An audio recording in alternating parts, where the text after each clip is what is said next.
Le 27 décembre 2018 à 15h51 UTC, Frank Borman, James Lovell et William Anders se posent dans l'océan Pacifique après 6 jours, 3 heures et 42 minutes de mission vers et autour de la Lune, dont 10 orbites autour de la Lune.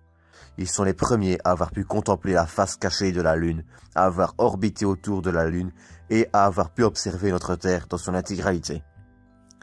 Retour sur cet anniversaire qui a marqué l'histoire de la conquête spatiale.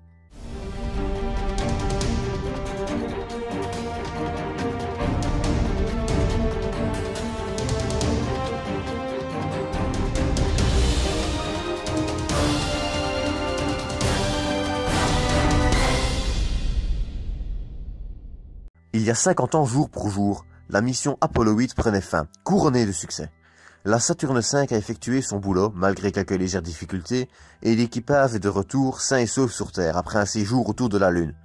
Et ce succès est d'autant plus merveilleux que les risques d'accident étaient assez élevés.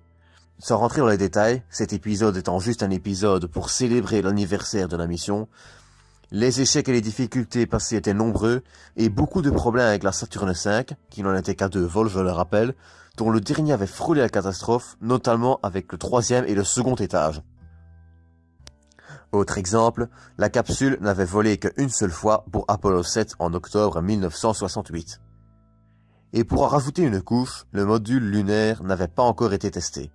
Il est cependant à noter que les conditions de sécurité étaient draconiennes et que 1001 précautions avaient été prises.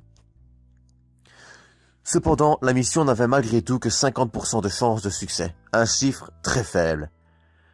Malgré les milliers de petites choses susceptibles de mal tourner, tout se passera finalement bien et les astronautes rentreront sains et saufs sur notre bonne vieille Terre. Aujourd'hui, la capsule repose au Musée des sciences et de l'industrie de Chicago, ainsi que certains autres objets personnels de l'épopée laissée par Jim Lovell et la combinaison de Frank Borman. L'équipage d'Apollo 8 est d'ailleurs le seul équipage des missions Apollo resté intact à l'heure actuelle.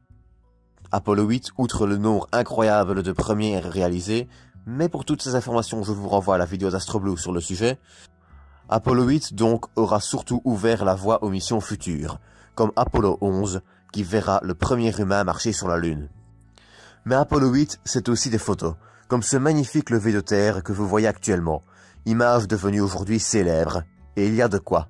C'est la première fois qu'un humain peut contempler ce paysage si particulier. En parlant de cette photo, j'aimerais justement partager avec vous cette citation de James Lovell. La photo du lever de terre est l'un des meilleurs résultats d'Apollo 8. C'est bien plus significatif que de voir la face cachée de la Lune. En une photo, cela a montré combien nous sommes insignifiants dans l'univers, mais combien nous sommes chanceux d'être ici. Et des photos comme celle-ci, il y en a plusieurs. On peut notamment citer celle-ci, celle-ci, ou encore celle-ci, ou celle-ci. Vous l'aurez compris, le catalogue de photos de la mission est assez fourni.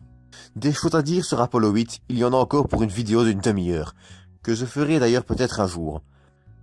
Cependant, je vous propose de se quitter sur ces images.